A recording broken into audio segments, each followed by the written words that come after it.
The Miami Hurricanes are winning, and they don't intend to lose again. That about sums things up as the Hurricanes prepare for their sixth game of the season this Saturday against Virginia, with a 4-1 record and a number 11 ranking in the polls. The latest conquest was Pittsburgh, a team playing without its starting quarterback Saturday at Hard Rock Stadium. In past years, on face value, a victory like that would not have been cause for a great deal of celebration. Well, Manny Diaz is training everybody to think differently this year. One of the things that Diaz is really focusing on with his team this season, and as an extension, all of us out here, is respecting the difficulty of simply winning football games and not taking any opponent or victory for granted. So far, it's working just fine, as that Pitt game on Saturday was one that Miami might not have won a year ago. And it's not that the offense was perfect. It was not. And neither was the defense. But the Canes were good enough on both sides of the ball and on special teams that they won going away, similar to what they experienced earlier this season when they traveled to Louisville. Winning. That will be the overall theme of our discussion tonight as we embark on a new edition of CaneSport Live, presented this evening by JFQ Lending, your full-service mortgage provider licensed in more than 40 states. Hello again, everybody. I'm Gary Furman, the publisher of CaneSport.com, and we welcome you once again to CaneSport Live. As always, this is your show. It'll be driven by your participation. The call-in number is 563-999-3550. That's 563-999-3550. More than 100 open phone lines as always. Plenty of room for everyone to call in and participate. If you want to come on the show, you know the drill. You hit the number 1 on your keypad when you call in. That puts you in the queue. We bring you on the show in the order that you land in that queue. We once again ask subscribers at CaneSport.com to post the topics and questions that they would like to hear discussed on tonight's show, and we will address them as we go forward during the course of the evening. So people are constantly asking, what's the difference so far between the 2020 Miami Hurricanes and the 2019 Canes, who fell apart at the end of last season? And it's really very simple. They're winning. They're not picking up style points all the time. Certainly not like we thought they would be when we watched those first couple games of the season at the way Rhett Lashley's offense was just ripping them up and down the field. But yeah, they're winning. They're just winning. And has a front line receiver emerged yet? No. The Canes depth chart this week lists 9 guys as potential starters. 9 guys are listed as potential first-teamers for the Virginia game. I don't know that I've ever seen anything like that before, but I love every second of it. I love the message being sent, that this is open competition and anybody that wants to be a starter can claim those spots. And quite frankly, we're almost halfway through the season, and I don't think there's a receiver on the team that has put a stranglehold on a starting position. So putting all 9 as first-teamers on the depth chart with the word "or" in between, that's an invitation for somebody to please step up. And we'll see if anybody can answer that call. And we're going to talk to one of the greatest to ever do it tonight about that competition, about the receiver position, what he's seen from those guys, and a lot of other things. And that's the great one, Lamar Thomas. He'll be joining us in the 9 o'clock hour. Are some things like the offensive line still an issue? There's no question about that, too. They're vastly improved in pass protection. They're not giving up sacks like they did last year. But the last 2 weeks, really the last 3 weeks, if you're honest, the running game has reverted back to maybe sub-2019 form. If you take out the explosive runs being turned in each week by quarterback De'Ara King. Take a look at Cam Harris.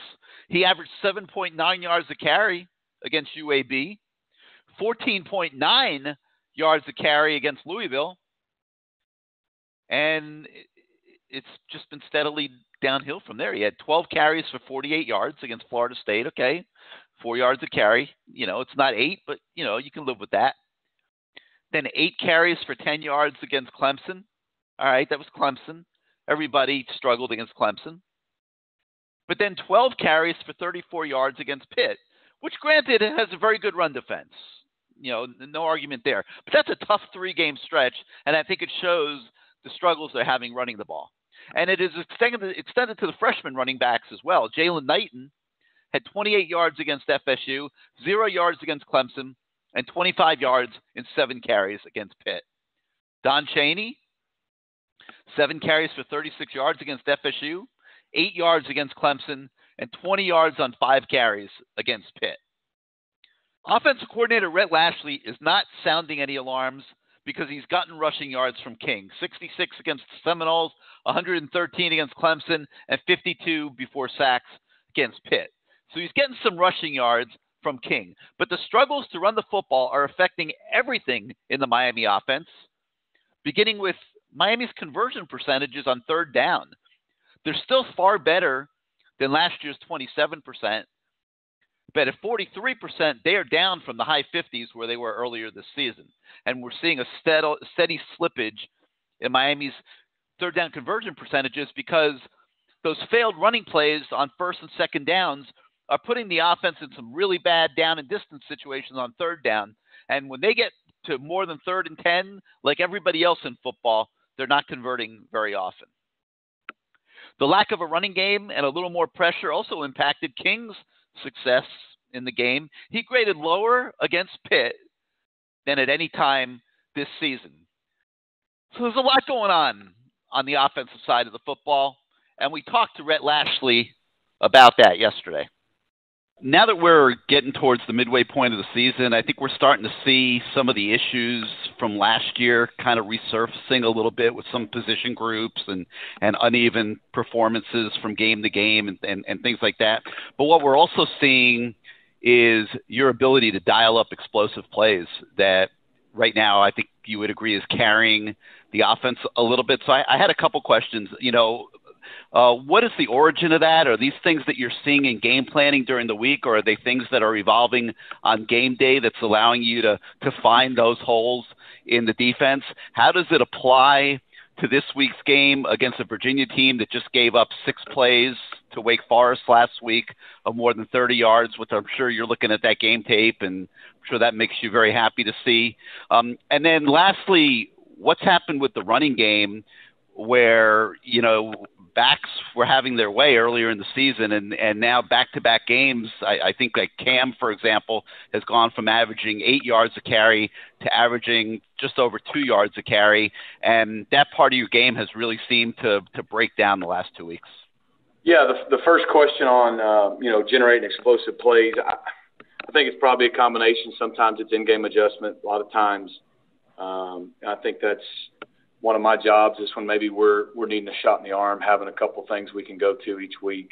Obviously, I didn't do a very good job of that 2 weeks ago, but, just to give us a shot in the arm and kind of get us back going again. Sometimes maybe when we're like anybody gets in a game sometimes, defense gets you a little bit. You kind of get a little stale. You got to find something to kind of restart the engine a little bit. Our guys have done a good job executing those kind of things. When just the base system isn't flowing as nicely as we'd like it to. With regards to the run game, honestly, I think the Clemson game, we got whipped. I thought we ran the ball really well last week. I mean, you're talking about the number 2 rush defense in the country. I think BC ran for 30 yards on them. I think North Carolina State ran for like 60 yards. I know Austin Peay had 1 yard rushing. I mean, they were giving up 52 yards a game, and if you take the sacks out, we probably had over 130 yards net rushing. That's more than twice their average. And really the way we were able to close the game out, I thought was strong. And so I think we'd have probably ran the ball even better as a unit had we not been in the couple of drives there in the second and third quarter where we were struggling, not been so far behind the chains where we couldn't run the ball. In terms of Cam, I don't know if there's any one thing to pinpoint, but we're obviously playing Jalen and Don as well, and you even saw Robert Burns, and then De'Aaron gets his. So we're not trying to force feed it to one guy. We're just going to ride the hot hand. But honestly, I mean, we weren't world beaters, but nobody runs for a ton of yards on those guys, and so I thought we were actually effective. Third downs, have been up and down. I think the last 2 weeks have been really poor, and a big part of it is because, we've just taken way too many negative plays on early downs and got us behind the sticks and second and long. And, you look at last game, I think we were 4 of 13. Well, we were 4 of 8 in 3rd and 10 or less. We had 5 3rd and 11 pluses. And against one of the top third down defenses in the country with a pass rush like that, that's not a recipe for success. And, that's one of the biggest things we got to clean up. The negative plays have just absolutely killed us, kept us off schedule the last 2 weeks, made third downs really hard. And, that's just something we've got to find a way to clean up because, traditionally we don't have a ton of negative plays. That's usually one of our strengths. And we've just taken a lot of -1, -2 yard losses on runs. Obviously we had a couple sacks, but I think that is probably the biggest reason we've struggled lately the last 2 weeks on third down, just because we've been in so many third and longs. Love that guy, the way he explains things, the clarity that he gives you, no matter what the question is or the issue. Becoming a huge Rhett Lashley fan, and I think everybody appreciates what he's brought to the program. And I think you can literally point to some of those big plays that he's been able to dial up as being the difference between the 2 seasons. I really do. And obviously, hopefully that continues. Now, some good and bad moments on defense too. Sometimes, receivers are still a little too open at times. I think Miami was fortunate that Pitt had several drops on Saturday, which, kind of killed a few of their drives. They broke down in the red zone, and that was good defense on the Canes' part. I think, the linebacker play has obviously been hit or miss, in the first half of the season. I think we're now starting to see Corey Flagg and Sam Brooks get a few more reps to try to aid that. But at the end of the day, I think the big key is that the Canes are balanced enough and good enough that they're finding ways to avoid stumbles so far in the ACC, something that they were unable to do last season and the year before that. And we also asked Manny Diaz this week about that particular challenge. You referenced earlier today the balance in college football, how really anybody from 5 to 40 and beyond can beat anybody any week. We're seeing a little bit of that also in the ACC, where you've got right now 6 of the teams in the top 25, and one of them got beat Saturday by a Florida State team that's not even getting votes in any polls right now. Why do you think that is, and why do you think that it's making it such a challenge year after year just to get through an ACC schedule without taking losses to teams that maybe people don't necessarily, on the face value of it, expect to beat other teams?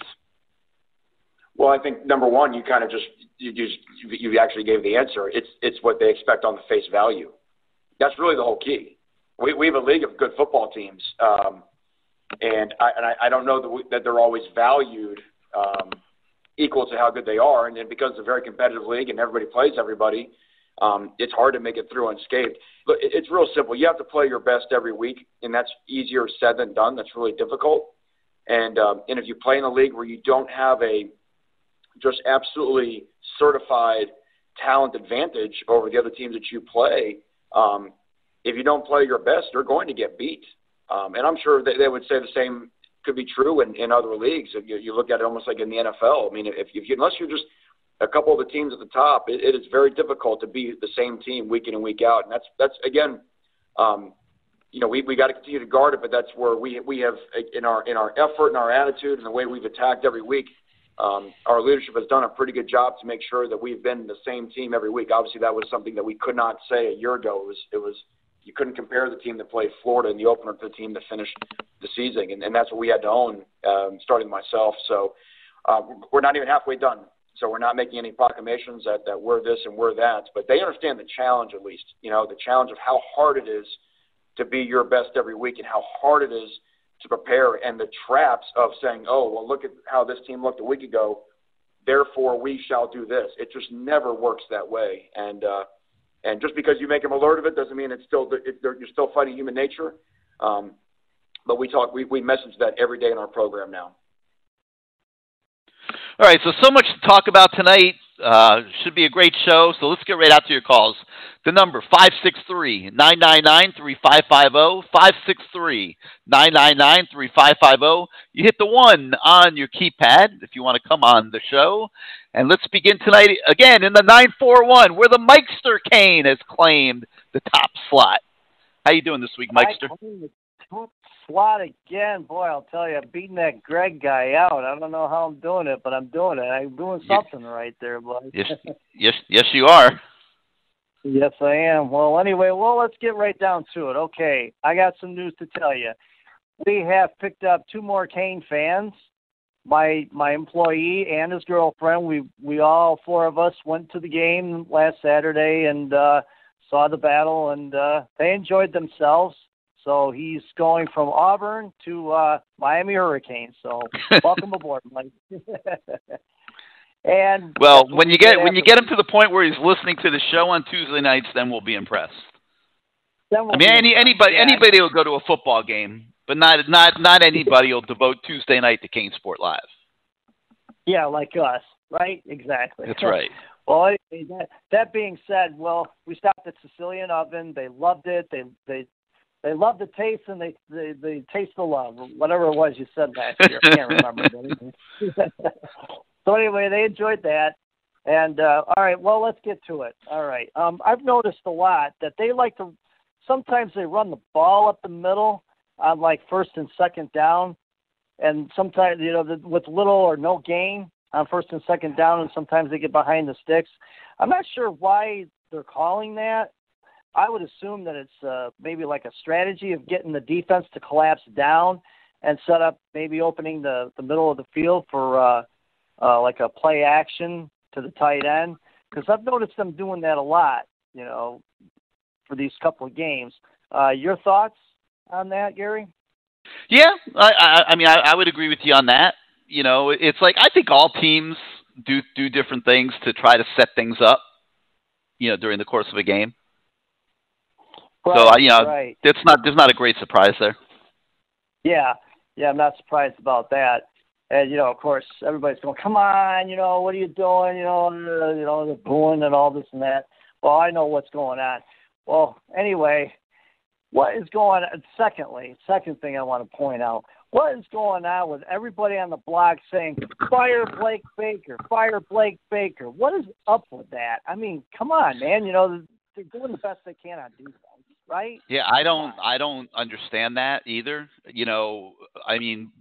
keep trying to make the point over and over again. It doesn't seem to be sticking. But Blake Baker came here because he's a Manny disciple, and he understands the basic principles of defense that Manny wants to run.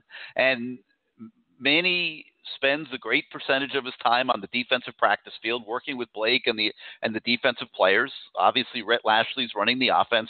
It doesn't mean that Manny's totally detached from the offense, but his primary focus is going to be on the defense. And, I'm sure there's not a defensive call made during the course of a game that Blake and Manny have not discussed in game planning during the week, and they're on the headsets with each other during the game. So if Manny Diaz is going to fire Blake Baker, he might as well fire himself. Because Blake Baker's there to run Manny's defense. So everybody in Canes Nation, those of you guys want to fire Blake Baker, stop, man. Not going to happen. Okay? Clemson is Clemson. Well, I wouldn't say that Blake Baker is necessarily going to be at Miami forever, working under Manny. I don't know if that's true or not true. He might, but I don't think that's guaranteed. But I would be surprised if Manny fired him. Well, yeah, I don't think that's going to happen. Not in a million years. So, anyway, that's it for now, Gary. I'm going to let some other callers get on the line. I just wanted to get us off to a rolling start here. So, you take care, and, I'm not going to the game against Virginia. I'll be playing Saturday night. Got work to do. Got to rock and roll, bud. Oh, yeah? Dean South. Yep. Kick starts at 8, so... All right, well, set that DVR and give us a call next Tuesday and let us know what you thought. All right. Thanks, Gary. All right, Mike. Talk to you later. Have a great night. All right. Take care. All right, 563-999-3550, 563-999-3550. You hit the 1 on your keypad if you want to come on the show.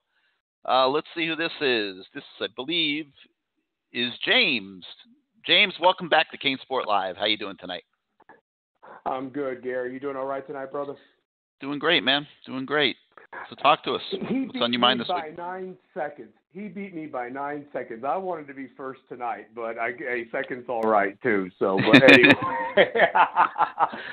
Listen, like I talked about last week, man, the one thing that I was looking for to see if there was improvement from last year to this year, and you've already kind of talked about it, and I can't think that it can't be undersold enough, is that was a recipe for another loss like we had done before. Now, granted, I'll give you this. Pitt does have a good defense. They're ranked up there. They had a quarterback that was out. What if Pickett had played? I don't talk about what ifs. I talk about what the game was. That was a noon game on the ACC network, and that has been the recipe for the past for Miami to come out flat and just lose. And in my opinion, and maybe I shouldn't be saying this, but I'm going to say this, an inferior opponent. And Miami checked off everything. Was it pretty? No. Manny's going to smack your knuckles. He better not be listening. I know he is. He's going to call me up. He's going to say, "Where's this James guy? I got to find this James guy." He's going to smack your knuckles for saying that. I know he is, but the board, people on the board, other callers, they're going to say this, and I'm just trying to talk for them. And here's the thing. I don't think they were an inferior opponent, but it's the name. Do we even compare Pittsburgh to Miami? And people have this mindset, Gary, that this is still 20 years ago, and it's not 20 years ago. We are what the Miami Hurricanes are right now. And the thing is it's damn good to be 4-1 as opposed to 2-2 or 2-3. And that could have been something that last year's team we were facing last year as last year's team. So I'm happy as hell that they won. During that game, there was not one time where I was worried. The sad part is if it wasn't for the two potential pick sixes, and credit the damn defense for with their heels on the 1 yard line and the 14-yard line, only giving up 10 points. You take away those 10 points, and those are punts by Headley, booming them down there, and not interceptions, setting them up for short fields. That game's 31-9, and then we're talking about a big time win at that point. So there's a lot of positives to talk about. Now, granted, we did go up against a hell of a defense. And correct me if I'm wrong, Gary, and I know that we're not going to get the North Carolina that laid a complete egg up in Tallahassee last Saturday when they come to Miami, because it's them playing Miami, and they always get up for us. No matter how bad they are, they always get up for us, and they'll be ready for us in December. But there's not a team on our schedule that has the caliber of defensive line that we have faced these last couple of weeks. I'll even throw Florida State's defensive line in there for shits and giggles too. So what I'm saying is that I think that we're going to see some improvement with the run game numbers, at least I hope. Rhett Lashley, like you said, he always has an answer and and I feel confident with him. I didn't feel confident with who we've had running the offense the last couple of years, but I feel confident that he's going to make the necessary corrections. They've already done it with this wide receiver or position like you talked about. 9 guys up for grabs. Somebody make a play, because I cannot stand to see D. Wiggins fall down every time and just like he just got run over by a truck, and it's like, man, get up, dude. You missed the ball, you didn't catch it, and you didn't create any separation from the DB. Get back out there and try to make a play. And I was just encouraged to see the younger guys out there, and they may not know what they're doing, but at least they were out there getting snaps. The other thing that I credit Lashley for is he's finding ways to get your playmakers and the guys that you trust at the field at the same time. I mean, I saw Knighton and Cam in the game at the same time, and I know Brevin wasn't available, but I'd like to see Brevin, Cam, Rooster, and Mallory all on the field at the same time if one of these receivers can't step up and you get the ball to your playmakers. Speaking of Mallory, I mean, the truth of the matter is that if we are not able to run the ball, Gary, and we have to throw it 40 times, if Brevin's available and Mallory's available, and you still can't find a receiver and you're going to throw it 40 times, each of those guys should be targeted minimum 10 times each. I'm being serious because Mallory scored was targeted 3 times, one of which was a pass interference. The other 2 were touchdowns. I mean, it's a no-brainer. He is a matchup nightmare for whatever defense you go up against, sans Clemson. That's my opinion, Gary. Yeah, well, he's got I think it's 5 catches on the season for just 83 yards. I still think he's the most underutilized guy on the football team. But No 3 of the 5 have gone for touchdowns. I mean, that's pretty good, right? That's pretty good right there. And, Brevin leads the team in receiving, 18 for 243, even though he missed this last game. And he has 3 touchdowns as well. So they've gotten 6 touchdowns out of the tight end position, which is pretty good. And there's not a receiver with more than 1 touchdown reception. I mean, isn't that something? Isn't that Harley, something, right? Harley has 1. Wiggins has 1. And Redding has 1, and that's it. That's it. Yeah. I mean, I think your running backs have more touchdowns at this point coming out of the backfield, catching the ball, if I'm not mistaken. I believe you're right on that. Yep. Yeah. So that's what I'm saying. If nothing opens up this week, and it's the same. It's the same 2 and 2. Yeah. Oh, it's 2 and 2. Okay. All right. Yeah. But I guess what I'm saying is get those playmakers out there. Now, the other thing that I'm encouraged by is that the offensive line has held up, especially fighting a pandemic. Injuries have been a little bit here and there, but at least we have depth, and it's not just 5 guys that you're hoping to bring in, and you're not faced with what you were faced with last year in the Duke game, Gary, where you're bringing in Zalante, Hillary, and whoever else that's no longer on the team anymore that had no business even being out there taking snaps and were just getting pistol whipped out there by Duke defensive linemen and so forth. I mean, it was absolutely absurd last year. So I'm encouraged that they've held up. And like I said, I feel that they're just going to get better and better as this season goes on. Now, speaking of De'Eric, did he have a perfect game? Absolutely not. But I really believe that De'Eric got smacked in the face last week against Clemson, and that was a wake-up call because prior to that game, he had been, on a rainbow. Everything had been perfect. And basically, he had to fight some adversity himself. I think his head's going to be right this week, and you're going to see a different De'Eric King against Virginia come this go-around, 8 o'clock at the Rock. The other thing I was encouraged by the defense was Silvera stepping up. I love Harrison Hunt. I can't stress this enough that I would love to see him and Silvera in there at the defensive line. Roche really stepped up. And realistically, I'm encouraged by what I saw of Jafari Harvey. I mean, the thing is that a lot of the younger guys, Dunson stepped up on that punt return. He didn't fall for the fake. He sidestepped the block and made a tackle that really changed the complete momentum right there. We score right after that. I mean, it was just things that I had missed in years past that were just a recipe for disaster.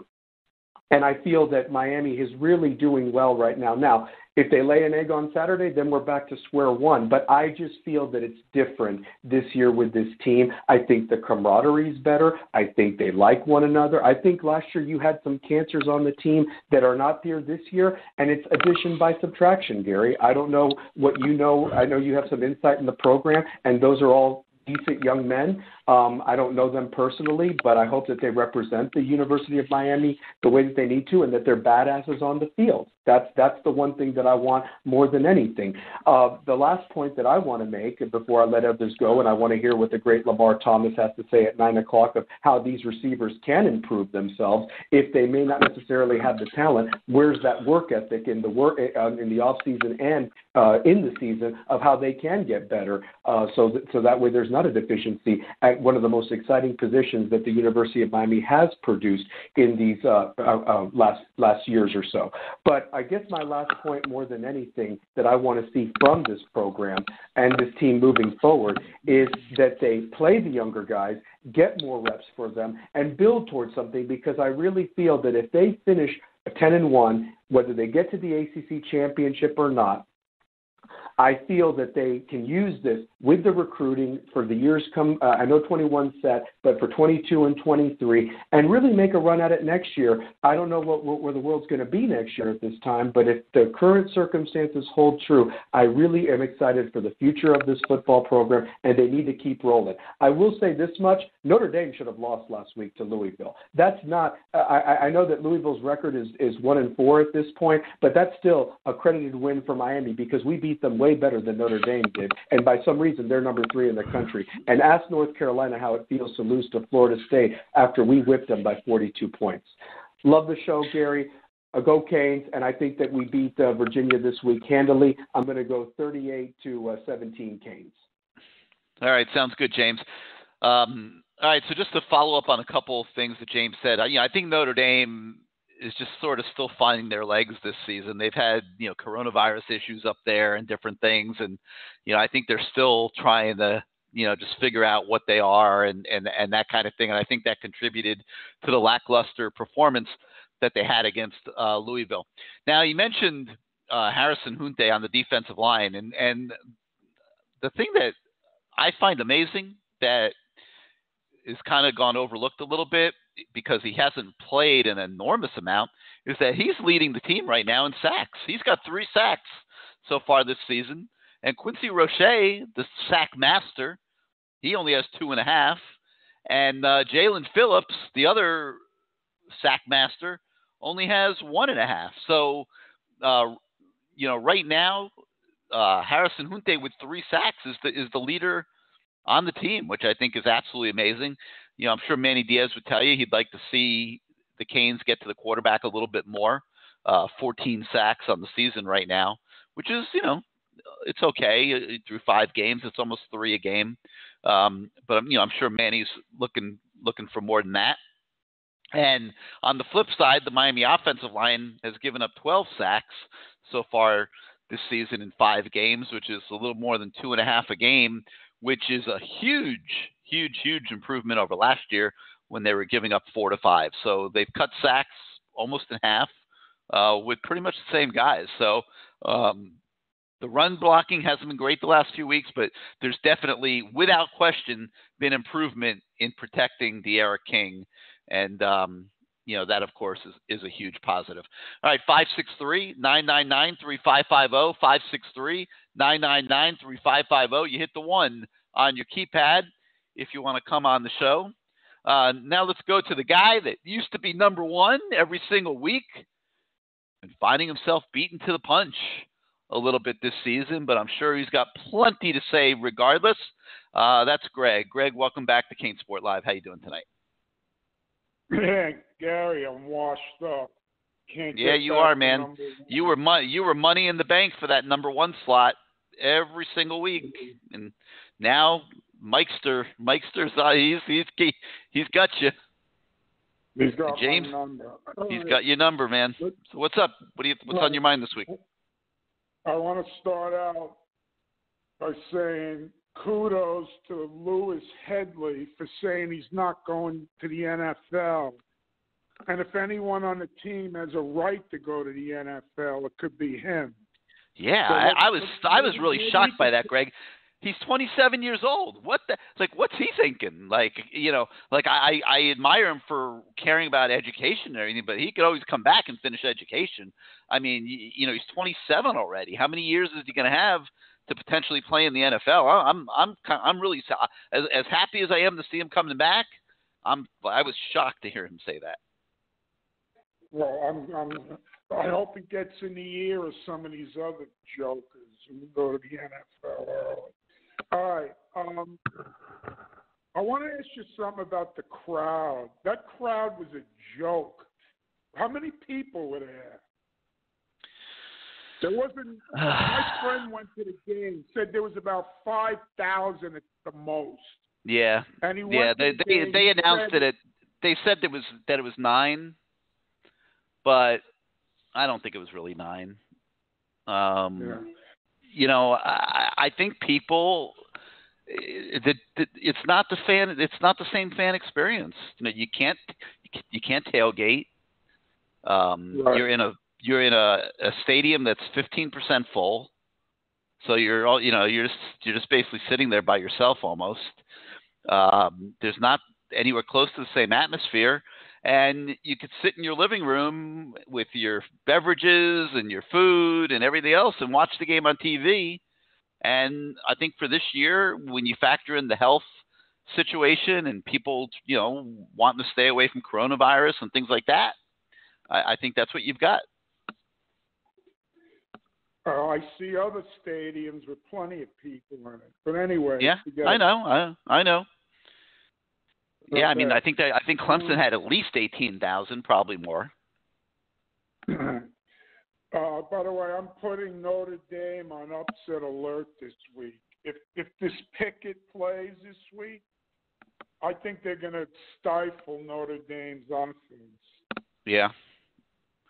Well, they're going to be a desperate team for sure. I mean, they've had a rough go here. They went from 3-0 to 3-3, so that's going to be a desperate team. They lead the country in sacks and tackles for loss. Mm-hmm. They're no joke on defense. And by the way, last week we talked about it. You told me you didn't think Roche was an elite player. Have you changed your mind yet? Number one, I don't believe I said that. I wouldn't have made an opinion on that one way or the other, Greg. I mean, I got to see the guy. I didn't watch him when he was at Temple. So I would not have personally made that judgment. I'm not sure if you misunderstood something or whatever. I might have said he hasn't been proven to be elite, and I would still say he hasn't been proven to be elite. He had a good game against Pitt. He's got 2.5 sacks on the year. He had double-digit sacks at Temple last year. We don't know how he's going to finish the season. I think he's a good player. No, don't get me wrong. But am I going to call him elite? No. I mean, that's just not a word I personally throw around, Greg. I mean, that has to be earned. I mean, elite has to be earned. Now, he does lead the. He's second on the team in I'm not second. I'm sorry. He's third on the team in tackles. He does have 15 tackles on the season. But like I said, 2.5 sacks. I mean, that's okay. But I would have thought he would have had maybe double of that by now, So, look, I think he's coming. I think that was his best game without question on Saturday, and we'll see how he does the rest of the season. But a very good player, yes. I'm not ready to use the elite word. Okay, I see mock drafts. He's in the top 50 in every one of them. So somebody thinks he's pretty good. Anyway, let's get on to the last. Okay. Last week I told you I wanted Jess Simpson to be the coordinator. Do you know he was involved in recruiting Rousseau, Hunte, and Jabari Harvey? That's a pretty good trio of players right there. Okay? What's going on with Williams and Jordan this week? Are they going to play? We don't know yet. I mean, I gotta think that they will, but we have not heard anything definitive. All right, I'm watching all these games. I see wide receivers running free all over the field, and we can't get a damn guy open on these wide receivers. Well, are they not fast? I thought they were supposed to have speed. Well, what is going on? Can we get someone else in there, please? Keyshawn Smith looks like the best receiver we got right now.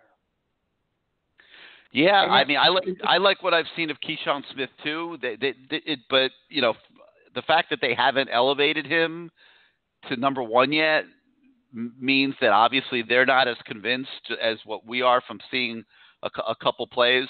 But look, when they've got 9 guys, nobody's really stepped up, and it's a free for all right now. I mean, you've got D. Wiggins, who has, I think everyone would agree, disappointed a little bit this year, but Michael Redding hasn't been able to overtake him. They've got Keyshawn Smith competing at that spot also, who looks like the best of the 3 to me, but we'll see.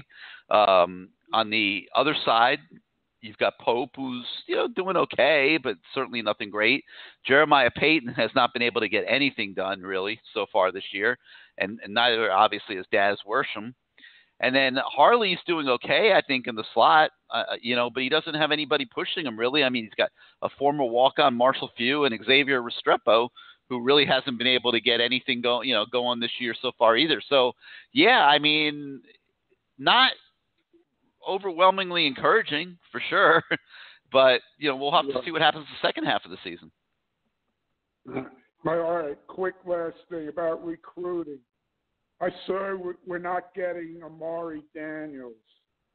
So who do you see filling out the class right now? Don't really know yet. I don't know that there'll be another running back. If you're talking about running backs, I don't know that there will be another running back. I think Thaddeus Franklin will likely be the only running back in the class. In terms of players, they're almost full. I mean, there's obviously a few guys that they're still recruiting there in high school, but I wouldn't be shocked if they don't save the scholarships for the most part for the transfer portal because it's worked so well for them. They're still trying to get Jake Garcia. I'm not sure that's very likely to happen. They're still trying to get Markevius Brown as a defensive back. Still looking at a couple linebackers, Terrence Lewis, Jaden Hood. But beyond that, Greg, they're pretty much done recruiting high school kids for this next cycle. Maybe they should get a wide receiver from the transfer. Well, I mean, they'd love to flip Ja'Cory Brooks from Alabama. I just don't think that's going to happen. So, yeah, I mean, I think that they might save the last few scholarships for the transfer portal. I don't think they're going to reach, for somebody that's in high school because the transfer portal has been money in the bank for them. All right, Gary, thank you. And it's interesting. I just did look up a mock draft, and I do see what you're talking about. Where Roche is very highly regarded, but I'm not.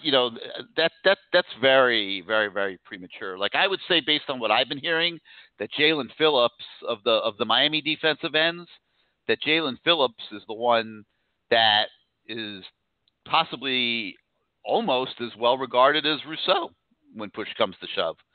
So, we'll see how it plays out. The NFL is just getting into their tape evaluations and stuff from this season, and I wouldn't put a lot of stock in mock drafts that you're seeing right now. Just what I'm saying. But don't get me wrong. I like Roche. I think he's a very good player. I think he will get drafted in the first few rounds. But I'm just not personally going to call a guy that's got 2.5 sacks against the level of competition that we're playing elite right now. I'm just not. It's like I have higher standards than that. Greg Rousseau, the way he played the second half of last season, that was elite. 15.5 sacks. Okay, that's elite. Okay, and basically a half season. So. All right, Greg. Well, thank you as always for being part of the show, and we'll talk to you next week. All right, 563-999-3550.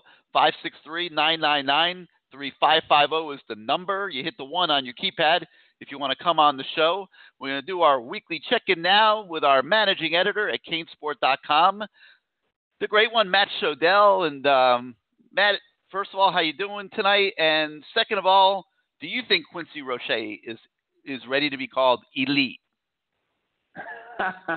Well, I'm doing great. Is Quincy Roche elite? I mean, I wouldn't. Look, I use the word elite maybe different than other people. So I'm the same way. I don't throw that word around like it's like Yeah, is he very good? Yeah, he's very good. I wouldn't say elite yet. Look, I mean, he's not a guy who play in and play out, you see other teams feeling like they have to double and triple team. So, I mean, that's really how you can determine if another team sees him as a lead also, Yeah, and he's, 2.5 sacks so far. I mean, that's okay, but he's not even leading the team. I mean, do you believe Harrison Hunt is leading the team in sacks? That's amazing. I know. I would not have predicted that. So what are your thoughts right now on where the Canes stand, what you saw on Saturday?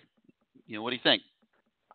Yeah, I was talking about this with you earlier. It's sort of interesting to me. Like, it's weird for me after, 5 games to still feel like I'm not quite sure what this team has or doesn't have. It's like, I don't know if they're a great running offense. I don't know if their quarterback play is amazing or average or above average.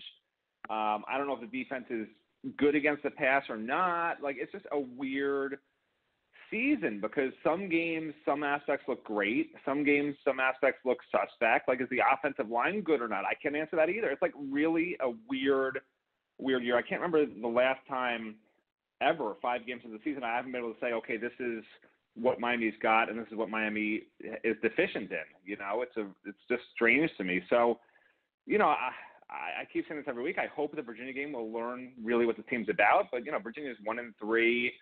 They've got all sorts of defensive problems right now. Their starting quarterback still hasn't been cleared off a concussion. We'll see if he plays. So, we might be going into the last half of the year and a bye week heading to the last half of the year, still not quite knowing if this is a great Miami team, a very good Miami team, a good Miami team, or an average Miami team, or worse. It's just really strange to me. Yeah, it is very weird, and I feel the same way. But the thing I do like, and I kind of chuckle at it because I kind of can't believe that we're being trained to think like that. But Manny's really right when he keeps preaching like stop assuming that just because we're Miami that we're supposed to win every game in the ACC and dominate everybody. I mean, right now they are just not there. I mean, they're not. Like this roster is a good roster. Probably the second or third best roster in a very balanced ACC. And the thing that people are saying to me is, well, the ACC has 6 teams in the top 25, and the conference is better than what people think and all that. And I'm not ready to buy into that yet. I mean, it's that sells well. It makes a good sales pitch, but these are all very average teams in this conference. And I think the average nature of them all kind of supports, each other. Like the fact that the games are so competitive because the teams are so balanced kind of maybe makes a lot of these teams look better than what they are. I mean, North Carolina gets put to number 5 in the country and they go to Florida State and lose. They weren't the number 5 team in the country. I mean, a great upset by Florida State, but, conversely, Florida State probably wasn't the number 70 team either, So, there's a lot of balance in the ACC. I think we're going to continue to see a lot of teams knocking each other off. And that makes Manny kind of right in the way he's setting the expectations and, basically looking to retrain the minds of his players and that we're not entitled to beat anybody. And we learned that the hard way last year. I mean, look at who we lost to. We couldn't beat Sun Belt teams last year. And the kids seem to be buying in and, they're just a little bit more balanced than a lot of these teams. And I think that's allowing them to get out with victories. Yeah, I mean, I would disagree with you in one aspect, but I mean, one thing Manny said that stood out to me that I think is accurate is when he said the number 4 ranked team in the country to the number 44 ranked team in the country. There's not a whole lot that differs between them potentially, But what I disagree with you a little bit about is this is not anything new from a Miami coach saying, oh, we can lose to anybody. The team has to take it week by week, day by day, game by game, play by play. Don't look ahead. This has been the mantra for a decade now. And maybe Manny's saying it a little bit differently in the sense that he's saying, oh, this team gets it now. We're more mature. But that's only because, after they lost to Clemson, now they went and won the next game. And I didn't think they looked particularly good against Pittsburgh, by the way. So I'm not sure that mentality has a lot to do with it. I mean, to me, what it's always been is if you have better players and you're coached well, you're going to win. Like, these guys aren't going into games just thinking, oh, we're going to have an easy win, because that was the case a long time ago when Miami was beating everybody too. I mean, they went into games. To me, that's called confidence. You expect to go in and kill a team. They're not a very good team. You expect to blow them out. Like, there's nothing wrong with that.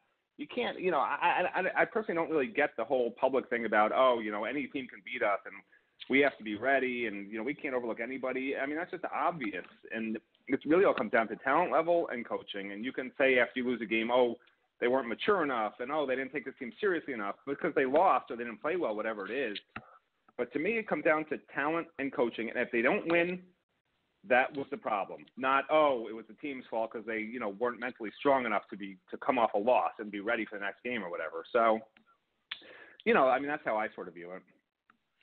Well, you mentioned that you didn't think that they looked particularly good against Pitt, and they really didn't. I mean, especially on offense, if they had a hard time running the ball. I talked earlier in the show how Cam Harris's stats have really taken a nosedive the last few weeks as we've played better run defenses. And, now he's not finding the holes that he was finding early in the year. The third down conversion rate was not very good at all for the Canes, 4 of 13, I think, with most of them being later in the game. They just really were struggling on third down to get conversions.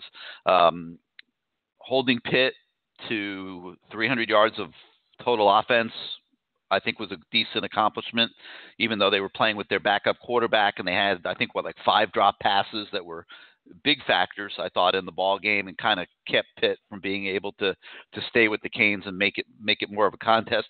Obviously, the red zone stops were huge. Holding them to those field goals was a massive part of the game. So I mean, it was a workmanlike performance. I think that what's saving them is balance.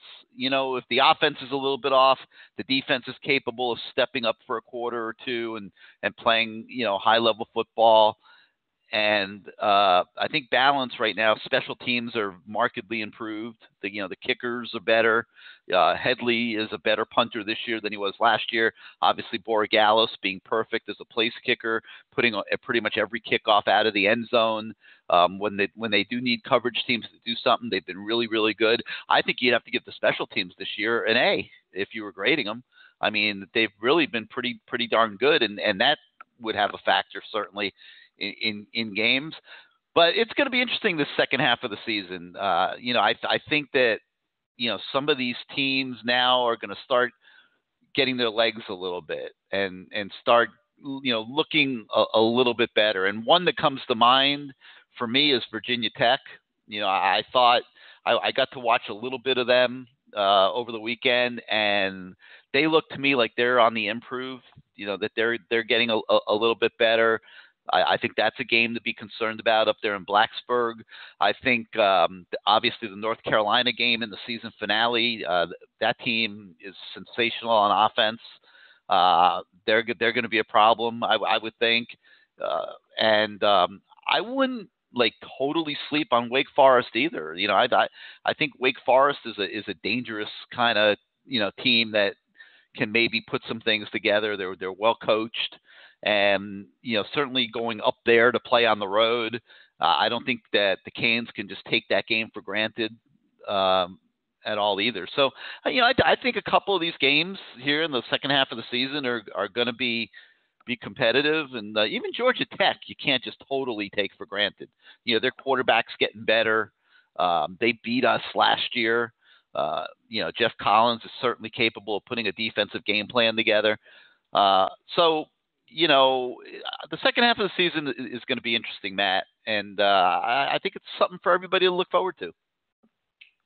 Yeah, I mean, the nice thing is I think most of these games will be competitive. I'm never a fan of these games against, the Bethune-Cookmans or whatever, where walking in it's going to be 56-0. Like, who wants to watch that, All these teams that they have left I think are quality, including Virginia. Even though they're 1-3, they're not a bad team, So Miami certainly has the capability to win the rest of the games. There's no doubt about it. Will there be some hair-raising moments and some really close games? I think there will be. And the 3 games you mentioned, I agree with you. I think those will be the toughest ones. In particular, as of now, it looks like at Virginia Tech to me might be the toughest. So that'll be really interesting. And, I sort of look forward, like I said earlier, I look forward to sort of learning more about the team over these next 3 games, because I think by the final 3 games, we're going to sort of know what we have, for sure. I mean, how can you not? So is this a good rushing offense or not? Is it a good, like I mentioned before, is this a good offensive line? Is the quarterback play exceptional? Are the wide receivers going to step up? That's going to be something we're going to really notice this week. I'll actually be a little disheartened if it's the same starters after they opened up the entire week to competition for all the receiver positions, because that means nobody really stepped up to show they're any better than D. Wiggins, Mike Hurley, and Mark Pope. So that's a real interesting storyline I'll be keeping an eye on this Saturday. And then on defense, are they good or not? Because there were a lot of guys running free against Pittsburgh. There were about a handful of drop passes by the Pitt guys, and Pitt sort of shot themselves in the foot a lot. Certainly the Miami red zone defense